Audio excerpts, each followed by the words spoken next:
며칠 전까지는 미세먼지가 심해가지고 돌아다니는 것도 좀 부담스러웠는데 어제부터는 좀 괜찮아진 것 같습니다.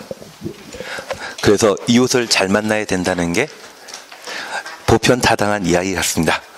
옆 동네에서는 원자력 사고 일으키고 또 옆 동네에서는 미세먼지 만드는 거 보니까 인연이라는 게 참 중요한 것 같은데, 이번 3월 봄날 첫 시작도 우리 학원하고 함께 하셔가지고 좋은 인연 쌓지 않나 싶습니다.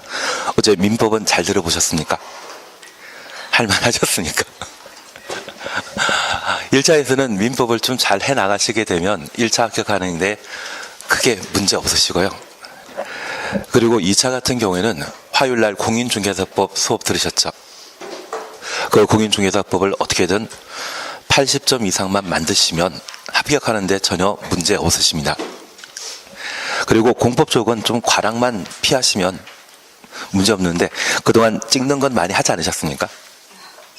예, 그래서 잘 찍으시면 모든 문제가 해결되는 것 같습니다. 죄송한데 공법 처음 하시는 분 안 계시죠? 예, 있으시군요. 예.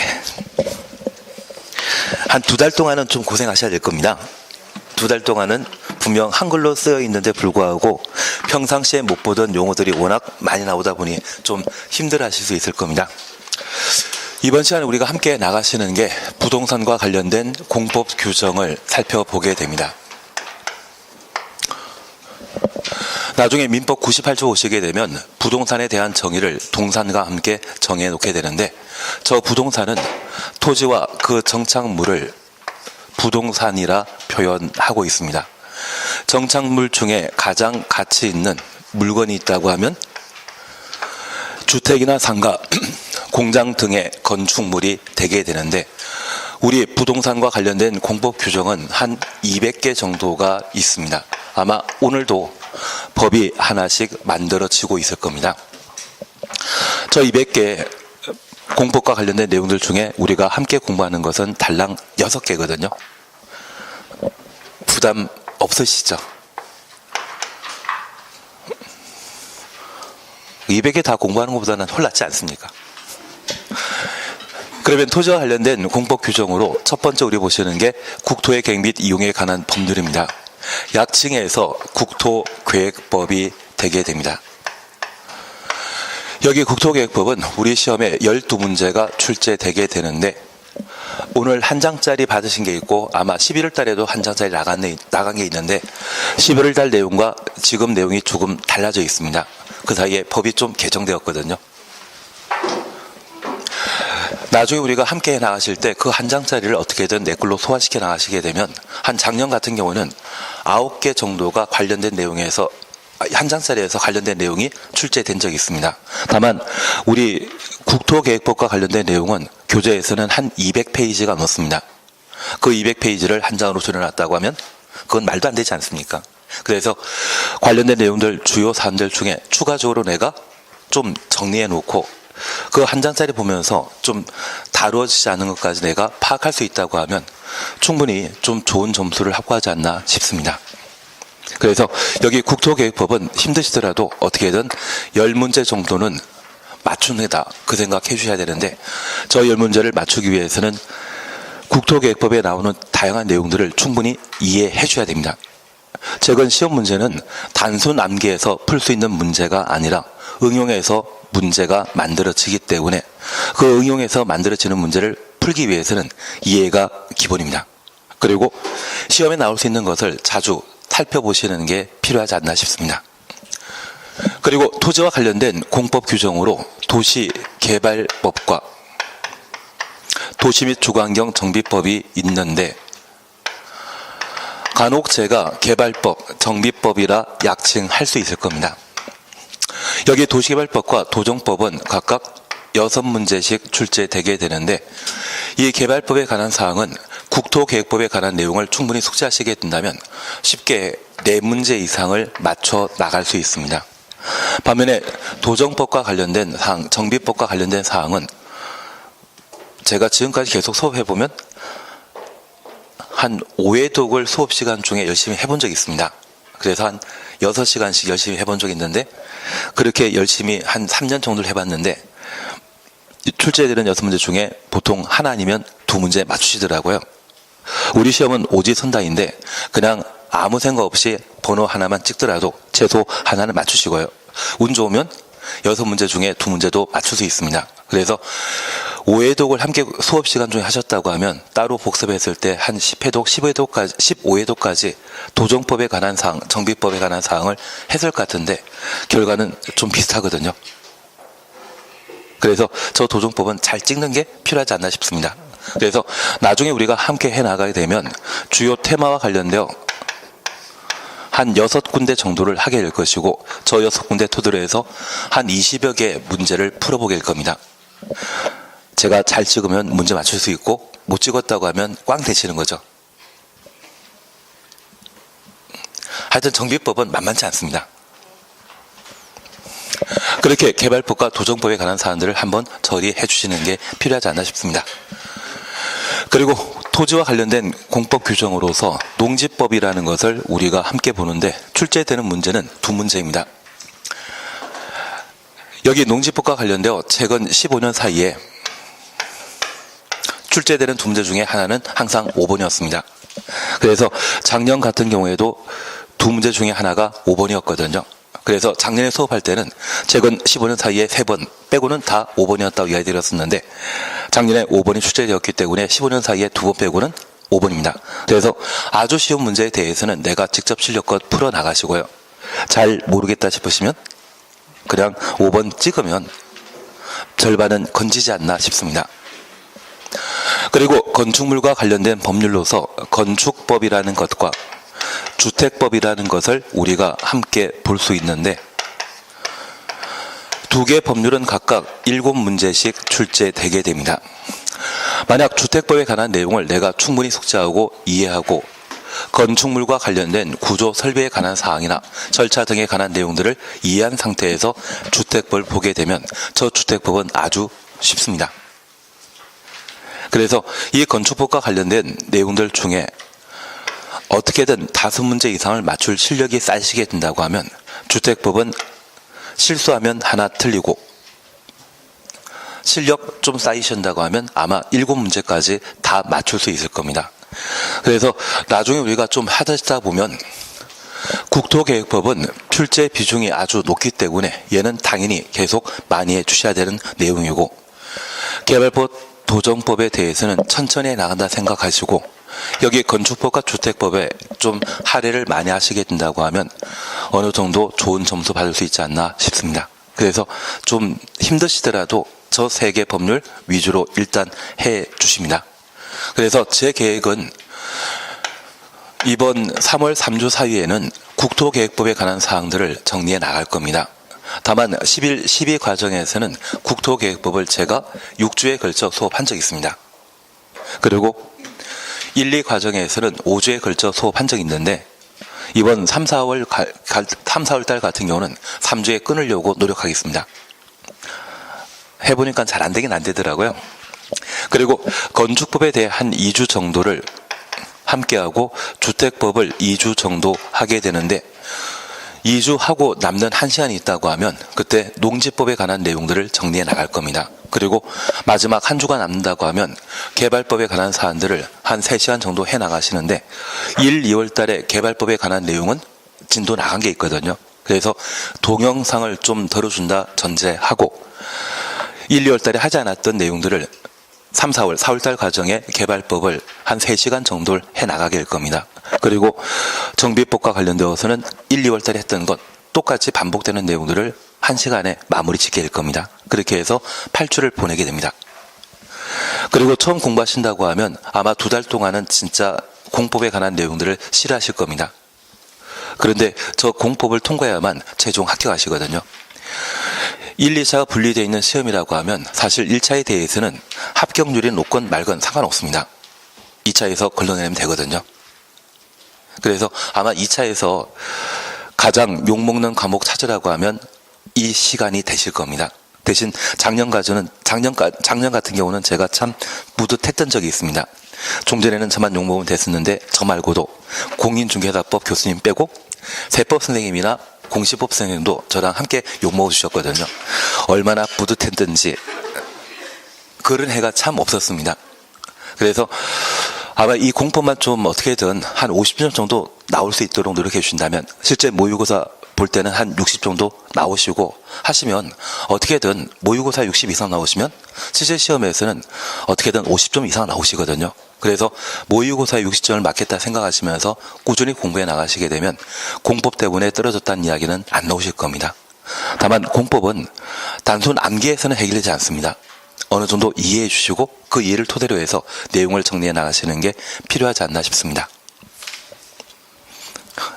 똑같은 말을 많이 하지 않습니다. 다른 교수님들도. 예, 바로 이 페이지를 함께 봐 나가십니다. 이번 시간에 함께 보실 것은 국토의 계획 및 이용에 관한 법률을 함께 보시는데, 1. 재정 목적이란 말 찾으셨죠? 국토계획법은 국토의 이용개발 보전을 위한 계획, 수립 및 집행 등에 필요한 사항을 정하여 계획의 수립 및 집행 가로 해놓습니다. 공공복리를 증진시키고 국민의 삶의 질을 향상시키는 것을 목적으로 한다. 그래서 우리 12문제가 출제되게 되는 국토계획법은 일정한 계획을 수립하고 그 계획을 집행하기 위해 제정된 법률입니다. 우리가 방금 이용, 개발, 보전이란 말을 보셨지만 사실 이 집행은 개발, 정비, 보전이란 말을 집행이란 말로 대신하고 있습니다. 그러면 우리가 일정한 행정계획에 관한 사항과 그 집행에 관한 내용들을 함께 살펴보시는데, 우리 시험 범위에는 포함되지 않지만 우리가 나중에 자격증 따시고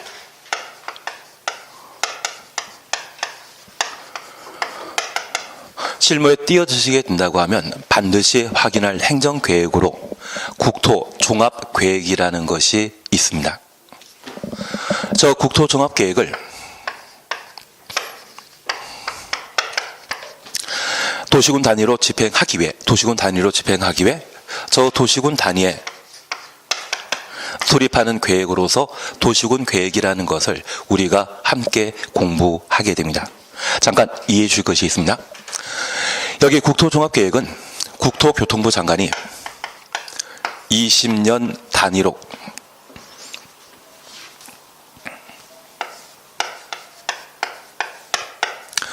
대한민국 전 국토를 대상으로 수립하는 행정계획으로서 5년마다 그 타당성을 검토하도록 되어 있습니다.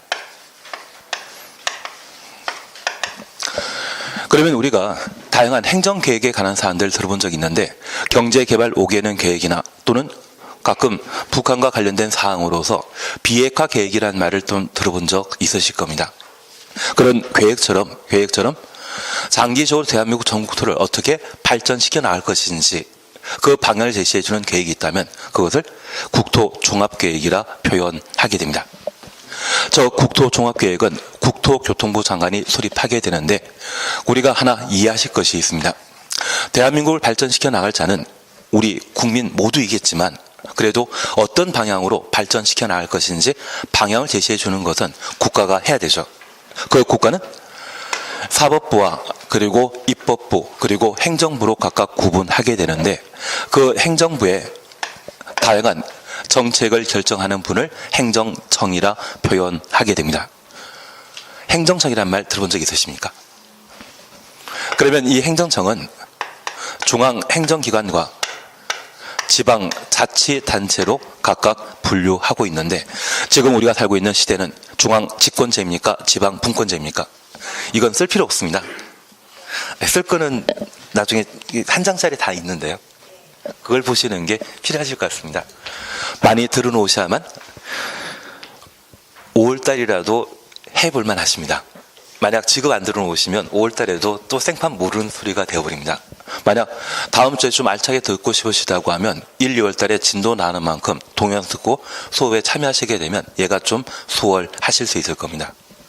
현재 중앙행정청은 각부 장관을 중앙행정청이라 하고, 대통령은 대한민국의 국가소반 원수에 해당되는 그런 자로서 중앙행정청 범위에는 포함되는 게 아닙니다.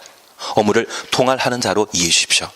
그래서 우리가 자주 볼 수 있는 장관으로서 TV에 국토교통부 장관 자주 보시죠. 그리고 우리 남양주에 지정된 왕숙 3기 신도시에 대한 발표도 그 국토교통부 장관께서 하지 않으셨습니까? 그분을 앞으로 많이 보실 겁니다. 그들을 중앙행정기관장이라 표현하게 되고 지방자치단체는 2개로 현재 구분하고 있습니다. 광역지방자치단체와 기초로 각각 분류하고 있는데 광역이라는 말 들어본 적 있으십니까? 경기도지사는 기초지방자치단체장이겠습니까? 광역단체장이겠습니까? 경기도지사는 광역단체장입니다. 작년 6월 달에 누구 찍으셨습니까? 지금 그분이 경기도지사라고 하면 그분이 광역지방자치단체장이 되고 남양주시장을 내가 뽑았다고 하면 그분은 기초가 되는 것입니다. 현재 광역은 서울특별시와 인천광역시 그리고 경기도, 세종시라 불리는 특별자치시와 제주도라 불리는 특별자치도로 각각 구성되어 있습니다. 그런데 우리 경기도의 경우에는 경기도 행정관할 구역에 31개 정도의 시와 군이 구성되어 있습니다. 그리고 서울특별시에는 25개 구로 구성되어 있거든요.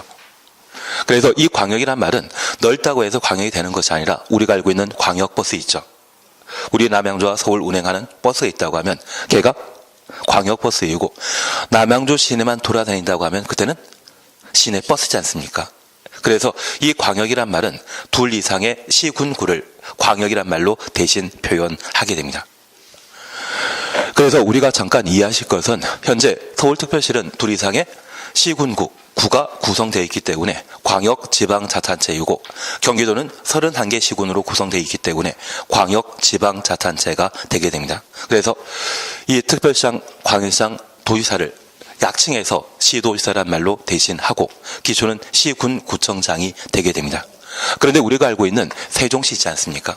그 세종시는 지금 인구가 34만 정도 되는데 기초지방자치단체가 없습니다. 그런데 광역단체입니다. 그리고 제주도에는 제주시와 서귀포시라고 하는 곳을 들어본 적이 있는데 최근 특별법을 마련하면서 제주도지사와 제주도지사를 선거로 선출하게 되면 그 도지사가 서귀포시장과 제주시장을 임명하도록 법이 바뀌었거든요.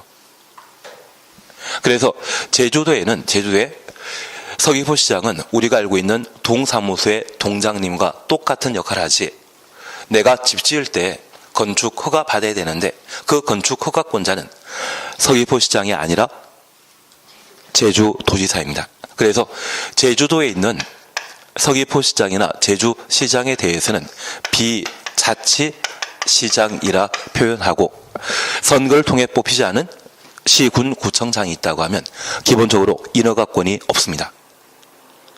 그래서 인허가권을 가지는 자를 자치시군구청장이라 표현하게 되는데 이 제주도에는 기초지방자치단체가 없는 상태이죠.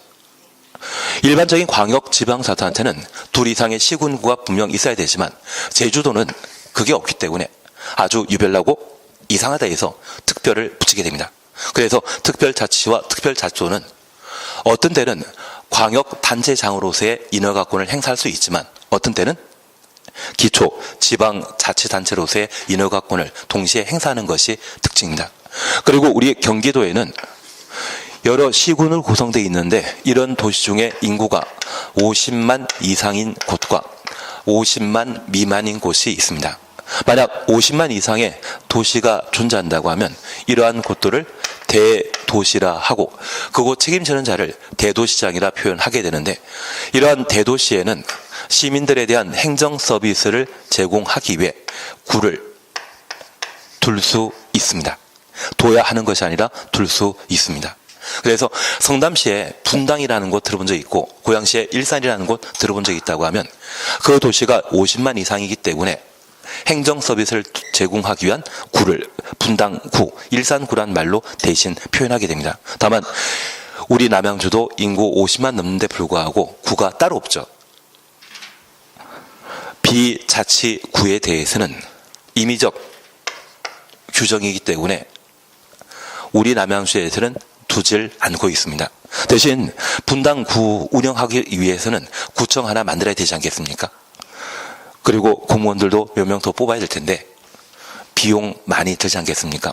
그런 비용은 우리가 냈던 세금에서 모두 해결되기 때문에 우리 남양주처럼 아예 구를 안 두는 것도 괜찮지 않나 싶습니다. 그러면 우리가 잠깐 이해하실 것은 만약 성남에 있는 성남구청장은 성남의 분당구청장은 자치구청장이다, 비자치구청장이다. 선거를 통해 뽑는 것이 아니라 성남시장이 임명한 자이거든요. 비자치구청장으로서 인허가권을 기본적으로 행사하지 못하게 됩니다. 그래서 우리가 방금 행정청에 관한 사항으로 앞으로 중앙행정기관장 또는 국가란 말 쓰게 되면 그분들은 모두 장관을 의미하는 겁니다. 국가나 중앙행정기관장 나오면 장관입니다. 그리고 지방자치단체, 지방이란 말 쓰게 되면 광역과 기초로 구분하고 있는데 현재 광역은 시도로 구분하고 기초는 시군구로 구분하게 됩니다. 제주도와 세종시는 아주 유별난 도시이기 때문에 이건 지금까지 정답으로 처리돼 본 적 없거든요. 그래서 특시특도에 대해서는 아예 무시하고 그냥 지나치는 것도 하나의 방법이 되길 겁니다. 그러면 이러한 행정청이 어떻게 우리 남양주를 발전시켜 나갈 것인지, 어떻게 우리나라를 발전시켜 나갈 것인지 일정한 계획 수립하게 되면 그걸 뭐란다? 행정계획이 됩니다.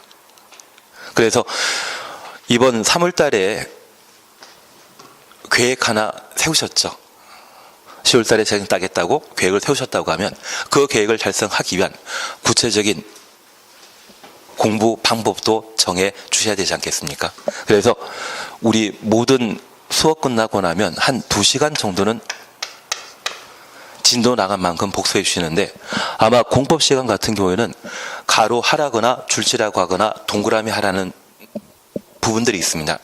그 문장 전체를 줄치지 말고 어차피 그 문장이 시험에 나오긴 나오는데 가로 하라거나 줄치라고 했던 부분이 틀리게 문제가 만들어지는 부분이거든요.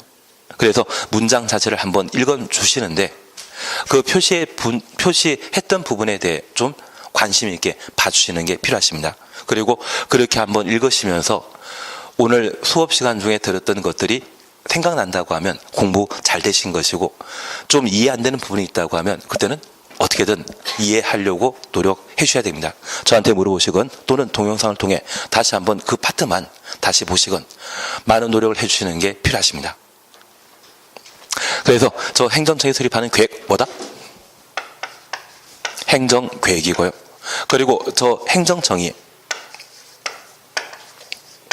행정처분을 할 수 있는데 저 행정처분을 행정행위란 말로 대신하게 됩니다. 그래서 행정청의 행위, 가끔 불법 주정차 되어 있는 차량에 과태료 딱지 붙이는 경우 있지 않습니까?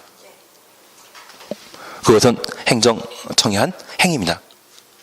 그래서 행정청이 한 일정한 행동이 있다면 그 모두를 뭐란다?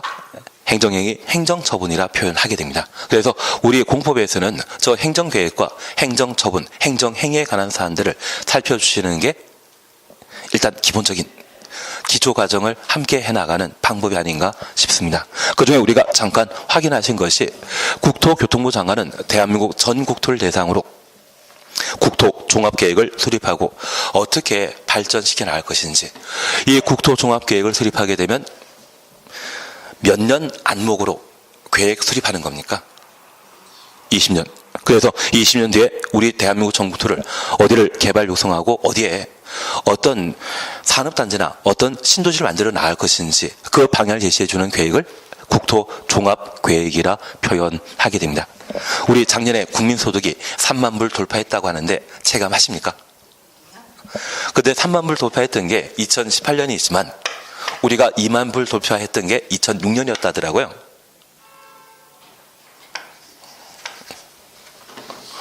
그러면 나라에서는 우리 국민소득이 좀 향상될 수 있도록, 잘 살게 할 수 있도록 여러 가지 행정계획을 수립했을 것이고요.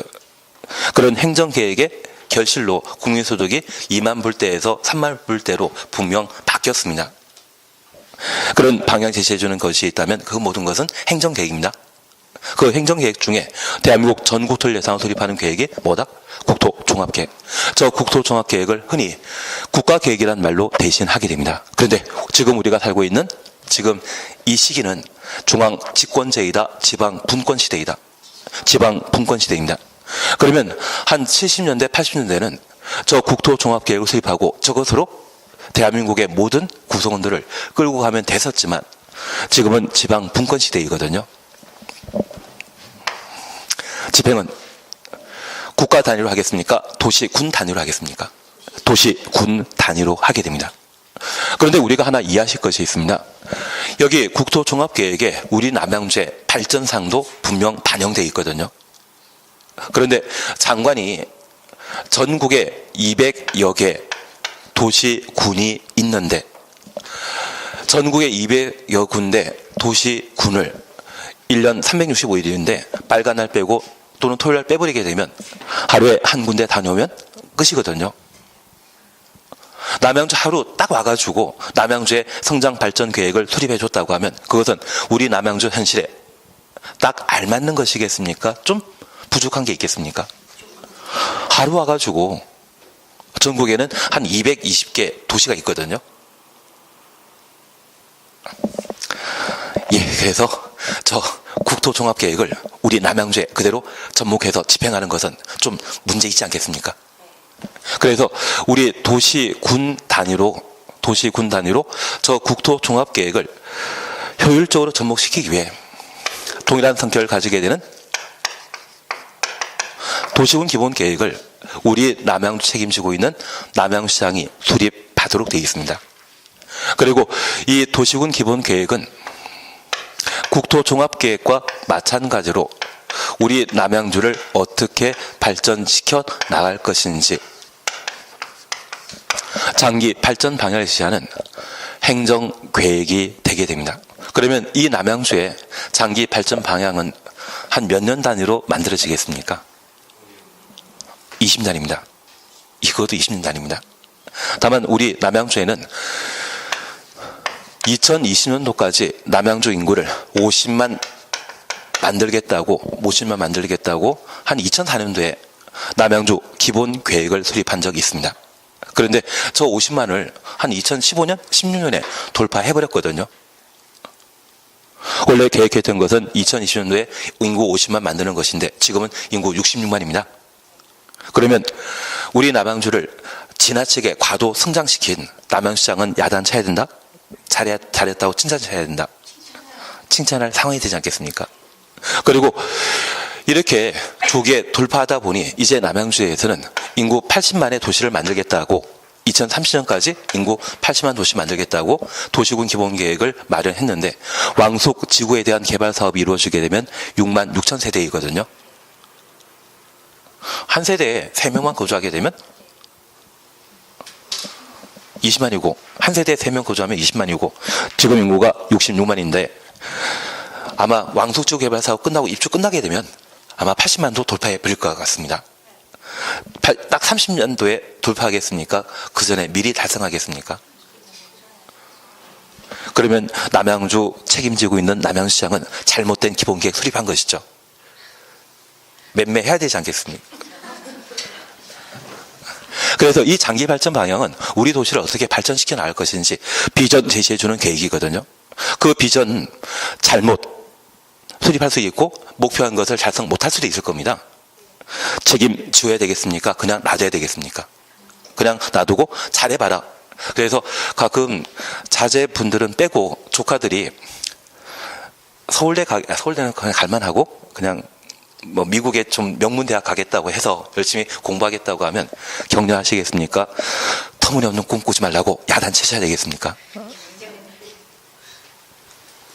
아마 올해 시험 끝나시고 나서 10월 달에 이 시험 합격하시고 나면 내가 10년 전에 또는 15년 전에 지금 이렇게 1년만 공부했으면 서울대는 우습게 갔을 거야. 그 생각을 다 하실 겁니다. 사실 그렇습니다. 그만큼 힘든 공부이고 1년 만에 통과하셨다고 하면 그런 자신감도 가지십니다. 진짜 그럴 수 있습니다. 지금 우리 성격 이야기 드리는데 졸리긴 졸리시지만 잠깐만 들어주십시오. 그래서 이 장기 발전 방향을 제시하는 행정계획이 바로 도시군 기본 계획이 되게 됩니다. 그리고 이 도시군 기본 계획이 우리 남양주를 발전시켜 나가게 되는 하나의 청사진입니다. 그런데 우리 남양주가 지금 지하철 연결되어 있는 게 없죠. 경춘선이 있지만 지하철 4호선이나 8호선 연결되어 있는 게 아닙니다. 사실 한 10년 전쯤에 별내 신도시 만들면서 지하철 연결하기로 했었는데 남양주 인구가 한 30만, 40만이 채 안 되다 보니 지하철 연결되질 못했습니다. 우리 알고 있는 의정부의 경전철 운행 중지 상태인 거 들어본 적 있으십니까? 적자 심하다고 해서 운행 정지이거든요. 의정부 인구가 44만인데 그곳에 운행되고 있는 경전철이 적자였다고 하면 그 당시 우리 인구 30만밖에 안 되었던 남양주에 별내 지하철 만들어지게 되면 그 지하철 노선은 흑자이다, 적자이다? 무조건 적자입니다. 그래서 한 인구가 40만, 50만 정도 돼야만 지하철 연결했을 때 운행 시에 적자 발생할 일 없거든요. 그런 인구 안 된다고 하면 아무리 약속했던 것이라 할지라도 천천히 만들 수밖에 없습니다. 지금 인구가 60만 되었다고 하면 이제 지하철 만들어야 되죠. 그래서 그 지하철 4호선이나 8호선 연결에 대한 결정을 내리고자 한다면 그 직전에 결정하는 것이 바로 도시군 관리 계획이 되게 됩니다. 그러면 이 도시군 관리 계획은 집행하기 위한 바로 직전에 행정계획을 도시군 관리 계획이라 하고 개발, 정비, 보전을 위한 계획을 뭐라 한다? 도시군 관리 계획.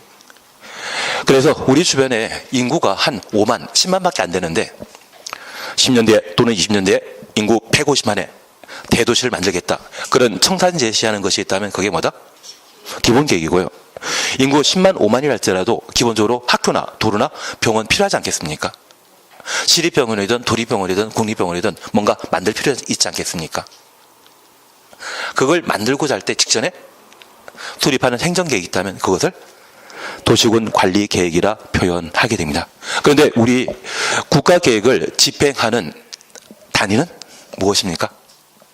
도시군 단위로 집행하게 됩니다. 우리가 앞서 행정청에 관한 내용을 함께 살펴보셨는데 현재 지방자치단체는 광역과 기초로 나뉘고 있습니다. 서울특별시는 도시이다? 예, 그러면 서울에 송파구라고 하는 곳이 있습니다. 송파구는 도시이다. 송파구가 도시이다? 서울이 도시이다? 서울이 도시입니다. 구는 도시 아니거든요. 그리고 인천, 광역시 당연히 도시일 겁니다. 경기도는 도시이다? 경기도가요? 경기도가 도시입니까? 남양주가 도시입니까? 남양주가 도시지 않겠습니까? 그리고 가평군이라는 곳이 있습니다. 그래서 지금 국가계획을 집행하는 단위는 도시군 단위로 집행하게 되는데 그 도시군이란 말은 서울특별시와 인천광역시, 남양주시, 가평군, 득광시군이 도시군이 되게 됩니다. 군은 등장하면 된다, 안 된다? 안 된다. 그래서 우리 공법과 관련된 기본적인 행정청은 중앙과 지방으로 나뉘게 되었을 때 시도지사와 시군구청장이 등장해야 됩니다. 일반적인 공법 규정에는 구청장이 등장해야 되지만 국토계획법은 국가계획을 집행하는 단위가 도시군 단위로 집행되기 때문에 구청장은 나오는 거 아닙니다. 그래서 국토계획법과 관련된 시험 지문에 구청장이 각종 인허가권을 행사한다. 구청장에게 허가 받아야 된다. 그런 취지의 지문 나오면 바로 틀린 것으로 파악해 주시고 향후 우리가 도시개발법이나 정비법, 농지법, 건축법, 주택법 볼 때는 구청장이 분명 등장하고 구청장에게 인허가 받는 것이 있지만 국토계획법에서는 구청장 나오면 무조건 틀린 겁니다. 지금 제가 이야기 드리는 것은 우리가 어제 민법 총칙 새로 공부하지 않으셨습니까? 그 아닙니까? 강의실에서는 오야가 교수님이시니까 알아서 오야 마음대로이시죠? 예, 그래 넘어가도록 하고 우리 공법에서도 저 총론과 관련된 사항들을 많이 알아놓으시고 이해해 놓은 상태라고 하면 내가 잘 모르더라 할지라도 그리고 난이도 높게 나온다 할지라도 찍을 수 있거든요. 우리는 지금 학문학 위에 공부하신 거 아닙니다. 어제도 저한테 그 말 하시더라고요. 나는 공법 모든 내용을 잘 알고 싶다고 하시더라고요. 그렇게 다 알고 그리고 깊게 공부하고자 한다고 하면 2달 가지고는 절대 불가능하다고 말씀드렸습니다. 한 6개월 정도를 하면, 아니 1년 정도 하면 그게 가능하지 않을까 싶습니다.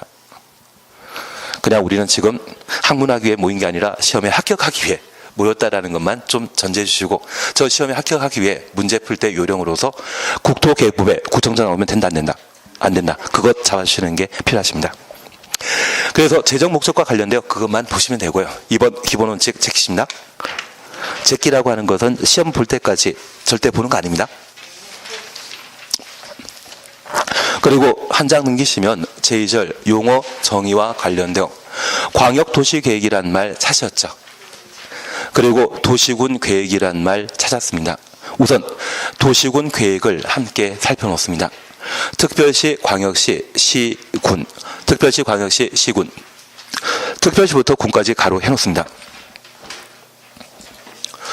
특광지구의 관할 구역에 대해 수립하는 공간 구조와 발전 방향에 대한 계획으로 도시군 기본계획과 도시군 관리계획으로 구분한다. 줄쳐져 있지만 도시군 기본계획과 도시군 관리계획 다시 가로 해놓습니다. 그러면 우리가 잠깐 이해하실 것은,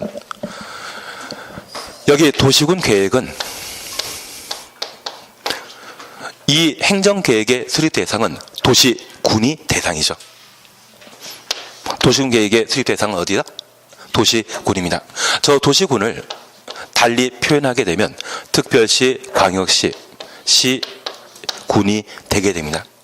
그래서 특광시군과 도시군은 같은 말이라는 것을 꼭 잡아주셔야 됩니다.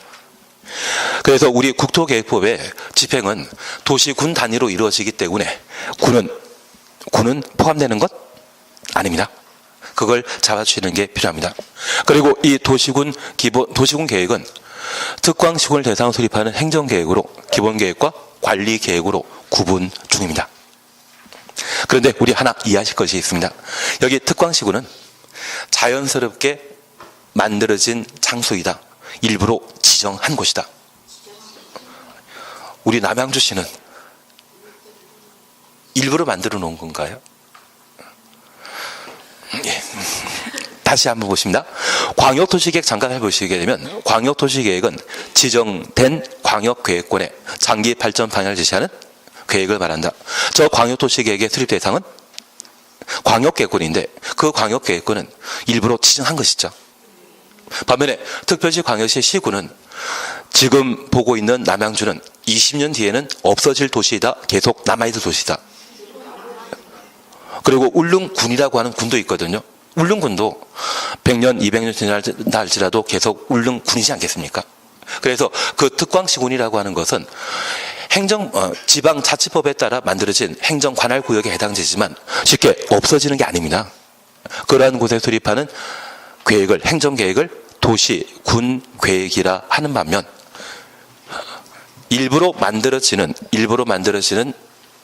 장소가 광역계획권이고, 저 광역계획권에 수립하는 행정계획을 광역도시계획이라 표현하게 됩니다. 그러면 우리가 잠깐 이해하실 것이 있습니다. 여기 도시군 계획은 우리 남양주의 성장 발전을 위해 필요한 행정계획을 도시군 계획이라 하는데, 우리 남양주는 자급자족하며 혼자 살 수 있다? 우리 남양주 별내 신도시가 최초 만들어진 목적은 서울의 베드타운이었습니다. 서울의 가장 큰 문제가 무엇입니까? 미세먼지 이하는 빼버리시고 주택 문제이거든요. 집값이 비싸지 않습니까?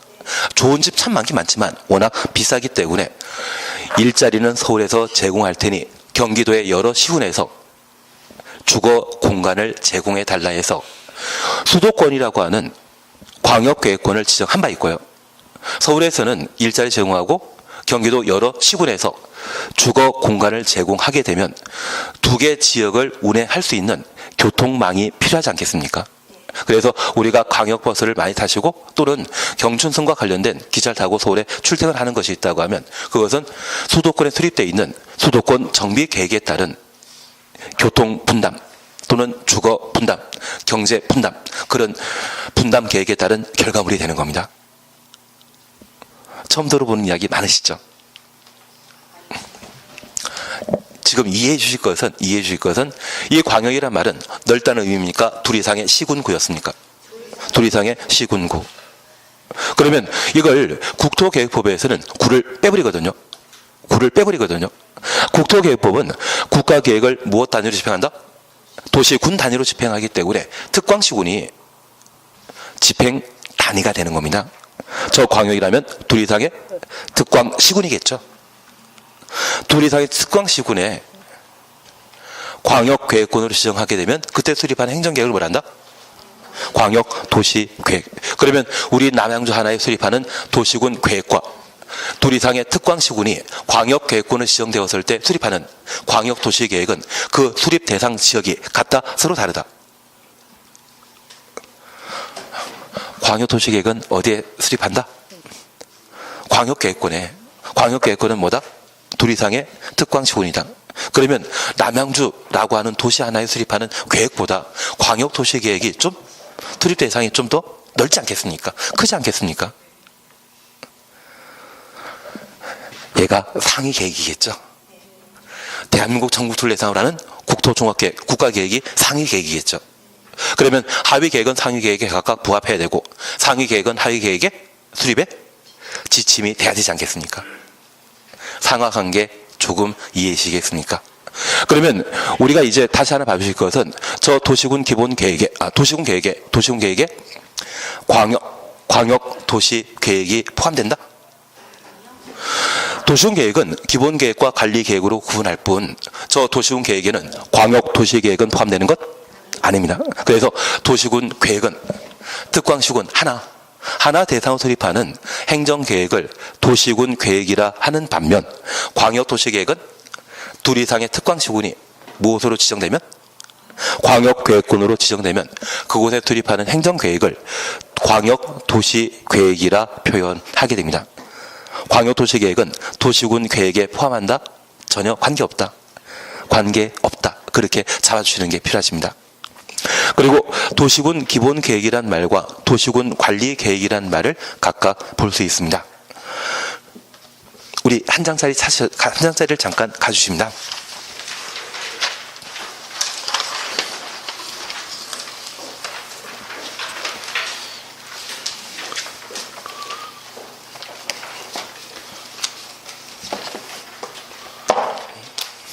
저도 하나 주시면 좋겠는데요. 있습니다. 자가 우리 광역도시계획 찾으셨죠? 로만 숫자 1번입니다. 1번 광역도시계획 의의입니다. 광역계획권의 장기 발전 방향을 지시하는 계획을 광역도시계획이라 하고 타당성 검토 없다. 그리고 2번입니다. 광역계획권의 지정. 국토교통부 장관과 도의사가 광역계획권을 지정할 수 있는데 광역계획권의 지정권자는 누구이다? 국토라 생각해 주십시오. 가끔 우리 지방도의 반대말은 뭐다? 국도지 않습니까? 중요한 거는 광역계획권 지정권자가 작년에 시험에 나왔거든요. 그래서 작년에는 아주 친절하게 시도지사가 광역계획권 지정할 수 있다, 이렇게 시험에 내신 적이 있습니다. 올해는 안 나오겠죠. 다만 우리 기억하실 것은 광역계획권의 지정권자가 국도라는 말 잠깐 확인하시는 게 필요합니다. 그리고 3. 절차 찾았습니다. 광역도시계획 수립하는 자는 원칙적으로 시도의사, 시장, 군수가 공동 수립하지만 예외 국도가 수립하는 경우가 있습니다. 예외 앞에 별표 3개 놓습니다. 광역계획권 지정권자가 작년에 시험에 냈다고 하면 올해는 예외적 수립권자가 시험에 나올 해입니다. 그리고 저 수립과 관련되어 기초조사, 주민의견 청취, 공청회란 말을 우리가 눈으로 확인할 수 있습니다. 제가 뭐 줄치란 이야기는 안 드리고 있는데요. 그리고 이 한 장짜리는 국토계획법이 충분히 숙지되면 한 장짜리를 혼자 볼 수 있는데 지금 혼자는 좀 만만치 않습니다. 뭘 알아야 보지 않겠습니까? 그래서 지금은 줄지 않고 그냥 냅두는 게, 별표만 해주시는 게 좀 필요하지 않나 싶습니다. 그래서 공청회라고 하는 절차를 진행한다. 공청회 줄만 쳐놓습니다. 지방의회 의견 청취 그리고 수립에 관한 절차를 거치게 되면 수립한 광역도시계획을 승인받도록 되어 있는데 승인권자는 국토교통부 장관, 도의사입니다. 국토가 승인권자라는 것 하나 확인하시고 협의, 심의, 승인 후 송부에 관한 절차를 거치게 됩니다. 3. 공고, 열람이란 말을 잠깐 확인하셨습니다. 그래서 잠깐만 함께하고 3분 뒤에 쉴 겁니다. 우리가 함께 공부하실 내용으로서 광역 도시 계획을 함께 살펴놓습니다. 여기 광역 도시 계획은 최근 계속 5년 사이에 계속 문제가 하나씩 출제된 내용으로서 저 광역 도시 계획은 지정된 광역 계획권에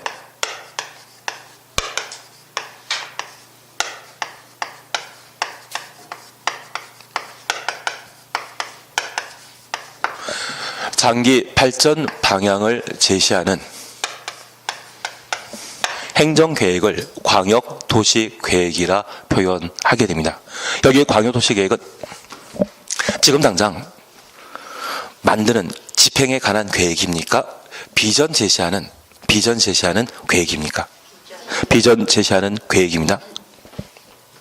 그러면 이 광역계획권이 지정되는 주된 목적은 지하철 연결해보자.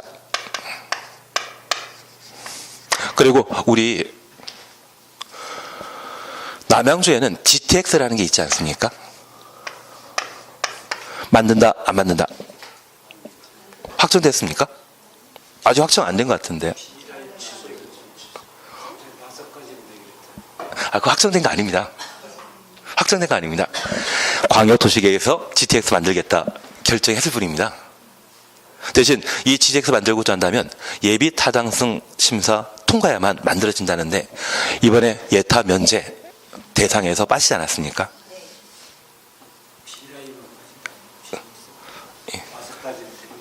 알고, 넘어가도록 하겠습니다. 만들긴 만듭니다. 걱정하지 마십시오. 언제 만들어질지 잘 몰라서 그렇지만 만들긴 만들어집니다.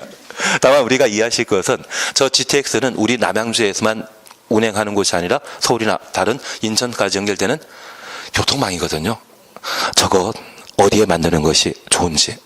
애초에는 우리 남양주가 포함된 게 아닙니다. 그리고 이 남양주의 경우에도 경춘선의 기존 철도 노선을 활용하는 게 일반적인 성격이거든요. 그래서 남양 자체에 이 GTX 만든다 해서 어떤 공사를 하고 인부들이 유입되고 그런 것은 좀 아닌 것 같습니다.